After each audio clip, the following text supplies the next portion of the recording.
पाकिस्तान और अफगानिस्तान ने एक हफ्ते तक जारी सरहदी झड़पों के बाद फौरी जंग बंदी पर इत्तेफाक कर लिया है। ये फैसला कतर के दारुल हुकूमत दोहा में होने वाले मुज़ाकरात के बाद किया गया, जिनमें तुर्की ने भी सालिस का किरदार अदा किया। दोनों ममालिक ने वादा किया है कि वो पायदार अमन और इस्तेहकाम के लिए काम करेंगे।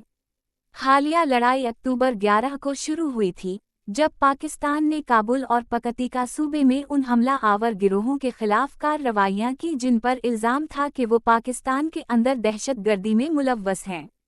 दर्जनों अफराद उस झड़प में हलाक और सैकड़ों जख्मी हुए। कतर की वजारत खारिजा के मुताबिक दोनों ममालिक आइंदा दिनों में दोबारा मुलाकात करेंगे ताकि उस जंग बंदी को बरकरार रखने और इस पर अमल दरामद की निगरानी के लिए निज़ाम बनाया जा सके। पाकिस्तान के वज़ीर दिफा ख्वाजा आसिफ ने सोशल मीडिया प्लेटफॉर्म एक्स पर तस्दीक की कि अब अफ़गान सरजमीन से पाकिस्तान पर दहशतगर्दी के हमले बंद होंगे और दोनों ममालिक एक दूसरे की खुदमुख्तारी का एहतराम करेंगे।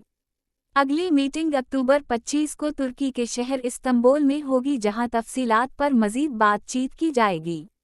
पाकिस्तान के नायब वज़ीर आज़म इसहाक डार ने कहा कि ये कदम सही सिमत में पहला कदम है और उम्मीद है कि तुर्की में होने वाली मुलाकात में एक काबिल एतमाद निगरानी का निज़ाम कायम किया जाएगा ताकि मज़ीद जानी नुकसान रोका जा सके।